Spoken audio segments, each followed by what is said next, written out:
Hi, everybody. I'm Susan Bermudez, the real estate gal. And Joshua Young with JCM Lending. And welcome to the breakdown, your Arizona real estate trends and lending insights. Today is Wednesday, November 29th. So happy Happy hump Hump day. Day.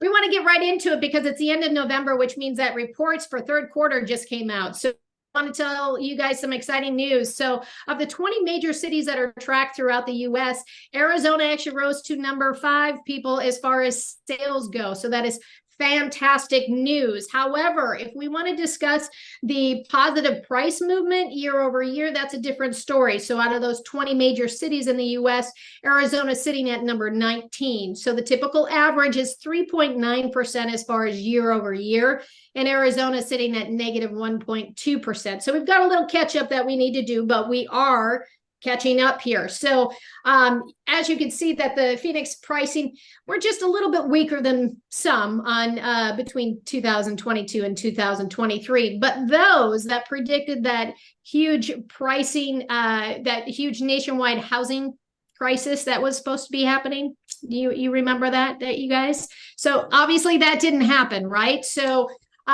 there's no surprise there. So let's get into the inventory. So a year ago, we had probably about 1,000 more listings that we do today. So, but the good thing is we're still sitting over 16,000 listings. Remember, a healthy market for Arizona is somewhere between 21,000 and 22,000. So we're still under where we need to be. So we still have a supply issue. However, we're catching up here. So, but what I wanted to go through is that even though that we're showing a positive response to what's happening in the interest rates here, we still need more inventory. So if you're a seller out there, please understand we are still in a seller's market. So when we look at the 17 cities that we track here in the Phoenix metro area, 10 of those 17 cities are still sitting in a seller's market, guys. So we have low inventory, and plus we're still sitting in a seller's market. So a couple of the cities that are in a balanced market is still going to be your Peoria and your Cave Creek.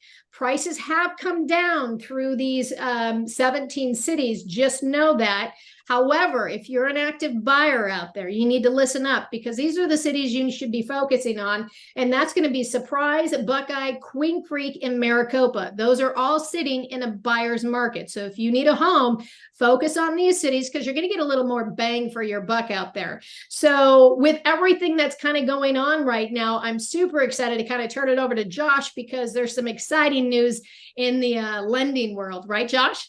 Yeah, totally. And thanks for that breakdown, Susie. That's really good information. The lending side's been really interesting. Just yesterday, the Federal Housing and Finance Agency released the 2024 loan limits for conventional loans, and that number came in at $766,000 and some change. Forget the number, it doesn't really matter. What's key to know is that they increased the loan limit 5.5% from last year's number to this number. And what that would suggest is that they really think home prices as we end 2023 and go into 2024 are going to be on the increase.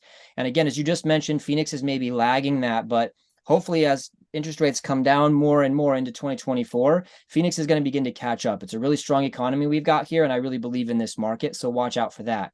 But again, the key takeaway here is if the federal government's agency is raising this loan limit, that's providing this loan product to people that look for these lower down payment options like 3 to 5%. And so you can basically buy a house near $800,000 with 5% down or even less in some cases right now, which is just crazy. So this program is there to meet the needs of these people as the home prices continue to increase. And clearly they think that the prices are going to be strong next year. So that's the key takeaway from the lending side. Once again, we appreciate you guys watching. We love for you to put a comment down below. Certainly like and subscribe if you haven't done that already. We're going to keep bringing this weekly content to you, and we hope that it's valuable.